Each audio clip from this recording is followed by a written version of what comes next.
नमस्कार, जुड़िए गुरुकुल गांव यूट्यूब चैनल के साथ। इस यूट्यूब चैनल के माध्यम से हम एक ऐसी एजुकेशनल सीरीज तैयार कर रहे हैं जो सही मार्गदर्शन व रणनीति के साथ यूपीएससी व यूकेपीएससी जैसी प्रतियोगिता परीक्षाओं में सफल बनने में सहायक सिद्ध होगी। तो चलिए शुरू करते हैं। आज हम इस सीरीज के अंतर्गत एक नए विषय हिस्ट्री की शुरुआत करने वाले हैं। एक ऐसा विषय जो प्रारंभिक परीक्षा को सफल करने में बहुत जरूरी है और वहीं ये मुख्य परीक्षा में भी बहुत महत्वपूर्ण भूमिका निभाता है। मुख्य परीक्षा में जहां यह विषय हाई स्कोरिंग करने में सहायक है, वहीं यह निबंध के लिए भी अति आवश्यक है। तो चलिए शुरू करते हैं। 100 प्रश्न का आपका एग्जाम है, तो उसमें से हर बार 15 से 20 प्रश्न उसमें से हिस्ट्री से अधिकांशतः पूछे जाते हैं। ये विषय सरल तब है जब इसको आप बहुत अच्छे ढंग से जानते हैं या आपने इसके स्टोरी लाइन, इसके कॉन्सेप्चुअल लाइन और इसके फैक्ट तीनों को बहुत अच्छे ढंग से समेकित करके पढ़ा है। तो ये विषय क्या है, आपके लिए बहुत सरल है और इसमें प्रश्नों को गलत करने के चांस बहुत कम होते हैं। तो आज हम इसका सिलेबस पढ़ने वाले हैं कि हमें इस सीरीज के अंतर्गत हिस्ट्री के किन किन पक्षों को पढ़ना है और किन किन पक्षों को लेकर इन्हें सरल बनाया जा सकता है। हिस्ट्री डिवाइड होता है आपका ancient history, medieval history, world history, modern history, post independence India और इंडियन कल्चर और इंडियन हेरिटेज एंड कल्चर में। बात करें प्राचीन भारत की, प्राचीन भारत में जो शुरुआत की जाती है वो की जाती है जहाँ से पढ़ना है हमें वो क्या है आपका पाषाण काल। पाषाण काल के बाद हमें पढ़ना है चारकोलिथिक एज, ताम्र पाषाण काल, इंडस वैली सिविलाइजेशन और इसकी प्लानिंग क्या रही है, इससे संबंधित प्रश्नों को। इसके बाद नेक्स्ट शुरुआत होती है आपकी क्या, वैदिक सोसाइटी और उसके लिटरेचरों को लेकर।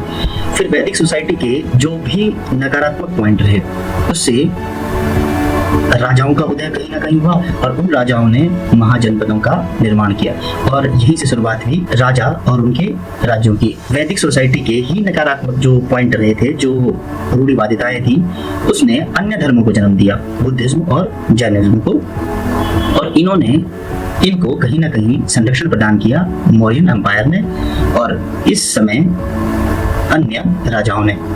इसके बाद देखो, हर किसी का काल होता है, हर किसी का समय होता है भाई, है ना। तो इन राजाओं को के जो एम्पायर थे वो जब डिक्लाइन होने शुरू हुए तो पोस्ट मौर्यन पीरियड आया और इस पोस्ट मौर्यन पीरियड में स्वदेशियों ने जहां इन एम्पायर को कमजोर करने का प्रयास किया, वहीं बाह्य आक्रमण भी हुए, जैसे इंडो ग्रीक आक्रमण आपने सुने होंगे, शक, कुषाण, सातवाहन, ये सब के बारे में पढ़ेंगे। इसके बाद इन सातवाहनों के जो सामंत रहे थे गुप्ताज, इनके बारे में पढ़ेंगे। दक्षिण भारत में पल्लव, चोल, ये सब कैसे आए। अब यहाँ पर चौहान वंश में आपने सुना होगा मोहम्मद गौरी का आक्रमण हो गया पृथ्वीराज चौहान के साथ तराइन के युद्ध में, कब 1191 और 92 में। और 92 में मोहम्मद गौरी के बाद उसने अपने कुछ सामंतों को इंडिया में रखा और यहीं से शुरुआत होती है आपकी क्या, दिल्ली सल्तनत की। तो मिडिवल हिस्ट्री में मध्यकालीन जो इतिहास है इसमें हमें एक पढ़ना है दिल्ली सल्तनत। यहाँ पर स्ट्रगल देखा गया अफगान में, राजपूतों में और मुगल्स में, इसके बारे में पढ़ेंगे। फिर मुगल एम्पायर के बारे में पढ़ेंगे, बाबर से औरंगजेब तक, फिर उत्तर मुगल कालीन शासकों के बारे में, और वहीं जो दक्कन में जो सल्तनत थी, बीजापुर, गोलकुंडा, मराठा, इन सब के बारे में पढ़ेंगे। ये क्या हो गया आपका मिडिवल हिस्ट्री।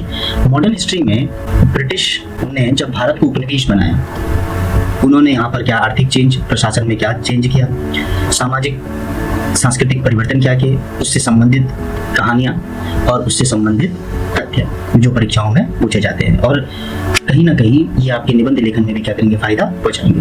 फिर हम देखेंगे इन परेशानियों के चलते 1857 की क्रांति हो जाती है जी। इस 1857 की क्रांति में जो लीडरशिप रही, उसके बाद जो समस्याएं पैदा हुई और ये जो 1857 की जो क्रांति है वो असफल रही, उसके कारण धीरे धीरे हम क्या हुए, परिपक्व, और एक आंदोलन चढ़ा जिसे बोला नेशनलिस्ट मूवमेंट। तो इसके फेज है नेशनलिस्ट मूवमेंट के। राष्ट्रवाद का जो ग्रोथ देखा गया वो 1858 से 1905 के तक देखा गया और इसी में हमें भारतीय राष्ट्रीय कांग्रेस के उदय के कारण मिलते हैं और इसकी स्थापना किस तरह से हुई, इससे संबंधित प्रश्नों को देखेंगे। जब अहिंसा से हम ब्रिटिश से नहीं लड़ पाए तो कुछ हिंसात्मक गतिविधियां भी जो 1905 से 1918 के बीच चली, है ना, जिन्हें क्रांतिकारी आंदोलन का नाम दिया गया। इसी तरह जब गांधी जी सफल हुए आपके अहिंसात्मक आंदोलनों में दक्षिण अफ्रीका में, तो 1919 से 1939 का युग गांधी युग के नाम से जाना गया। इसके बाद 1939 से 1947 तक किस तरह हमें स्वतंत्रता मिली और भारत क्या हो गया, स्वतंत्र हो गया। अब यहाँ पर इस स्वतंत्रता के बाद दो फेज शुरू होते हैं। एक आपका पोस्ट इंडिपेंडेंस इंडिया, ये वाला फेज, और एक इंडियन पॉलिटी, भारतीय संविधान। तो यहीं से आगे हमें ये समझ आएगा इंडियन पॉलिटी के रुझान की जो संविधान में बातें लिखी हैं वो किस किस तरह से या किन किन परिस्थितियों पर वो बातें लिखी गई। क्योंकि जब ये संविधान लिखा जा रहा था तो हम त्रस्त थे ब्रिटिश कानूनों से। ये कानून इतने रिजिड थे कि हमें लगा कि जब हम स्वतंत्र हो जाएंगे तो इन कानूनों को क्या कर देंगे, पूरी तरह हटा देंगे। तो इससे क्या शुरुआत होगी इंडियन पॉलिटी की, और यहीं से हम शुरुआत करेंगे भारतीय राज व्यवस्था की। पोस्ट इंडिपेंडेंस इंडिया के बारे में हम यहाँ पढ़ेंगे। पार्टीशन के क्या क्या दुष्परिणाम रहे हैं उसके बारे में देखेंगे। भारत की लैंग्वेज पॉलिसी क्या रही है, नॉन अलाइंड मूवमेंट के बारे में पढ़ेंगे, और भारत ने स्वतंत्रता के बाद किस तरह की फॉरेन पॉलिसी को अपनाया, विदेश नीति को अपनाया, उसके बारे में पढ़ेंगे।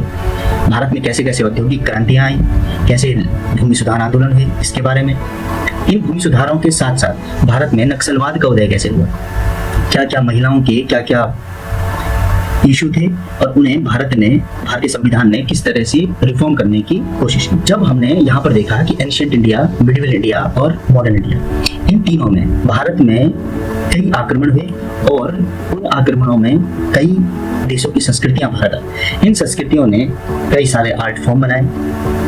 इन्होंने भारतीय ज्ञान के साथ अपने ज्ञान को समेकित किया और यहाँ के आर्किटेक्चर को थोड़ा सा अलग बना दिया मॉडिफिकेशन के साथ। ये मॉडिफिकेशन उन्होंने यहाँ के आर्किटेक्चर को देखकर और अपने यहाँ के आर्किटेक्चर को देखकर किया। जैसे यहाँ पे लिखा है इंडो इस्लामिक, जैसे हम कह सकते हैं भारत का और इस्लाम, इन दोनों के आर्किटेक्चर से ताजमहल का निर्माण हुआ। इस तरह के आर्किटेक्चर को देखा गया। नेक्स्ट यहाँ की लिटरेचर पढ़ेंगे। तो ये कौन सा पार्ट हो गया आपका, आर्ट एंड कल्चर का पार्ट। यहाँ पर आपका क्या है, वर्ल्ड हिस्ट्री। हिस्ट्री का जो अंतिम भाग है वो भारत में औद्योगिक क्रांति कैसे हुई, इंपेरियलिज्म, कॉलोनिज्म, मतलब आपका उपनिवेशवाद किस तरह से, या साम्राज्यवादी विचारधारा या साम्राज्यवाद किस तरह से और क्यों भारत आया। भाई ब्रिटिश को क्या आपत्ति आई थी, ब्रिटेन को, कि वो भारत पर आक्रमण करे, या ऐसी दुनिया में कितनी कॉलोनीज बनी थी, कितने उपनिवेश थे इनके, है ना, और इन्होंने ऐसे उपनिवेश बनाए क्यों। इस तरह की बातें हम कहाँ पढ़ेंगे, वर्ल्ड हिस्ट्री में। विश्व युद्ध के क्या कारण रहे हैं, विश्व युद्ध हुए क्यों, रूस की क्रांति क्या है, सोवियत यूनियन का निर्माण हुआ क्यों, इंटर वॉर पीरियड में 1918 जब प्रथम विश्व युद्ध समाप्त हुआ और 1939 जब द्वितीय विश्व युद्ध शुरू हुआ, इस समय किस तरह की राजनीतिक अस्थिरताएं हमें पूरी दुनिया में देखने को मिलती है, ये इंटर वॉर पीरियड में हमें देखने को मिलेगा। Nationalist movement in Asia, Vietnam जैसे देशों में नेशनलिस्ट मूवमेंट चले, अफ्रीका जैसे देशों में डीकोलोनिज्म की बात की गई। शीत युद्ध के समय किस तरह की स्थितियां थी, और पूंजीवाद और समाजवाद किस तरह से इस कोल्ड वॉर का प्रमुख कारण बना, क्यूबन क्राइसिस के क्या कारण थे, ये सोवियत संघ कैसे कोलैप्स हो गया, और भारत ने 1991 में किस तरह से एलपीजी रिफॉर्म को अपनाया। इस तरह की सारी बातें हम कहाँ पढ़ने वाले हैं, हिस्ट्री में। और वर्ल्ड हिस्ट्री के बाद हम क्या पढ़ेंगे, इंटरनेशनल रिलेशन। हिस्ट्री की समझ के साथ आपको दिखाई दे रहा होगा कि हमारी पॉलिटी की समझ बन रही है। पॉलिटी और हिस्ट्री, इन दोनों की समझ के साथ हमें आईआर की समझ बन रही है, और ये आईआर आपका सरल होगा ज्योग्राफी की वर्ल्ड मैपिंग के थ्रू। सफलता की दौड़ में उसी का जोड़ चल गया, बनाकर रास्ता जो भीड़ से निकल गया। तो इन्हीं बातों के साथ तैयारी के इस सफर को जारी रखने के लिए इस चैनल को सब्सक्राइब करें, वो बेल आइकन दबाना ना भूलें। धन्यवाद।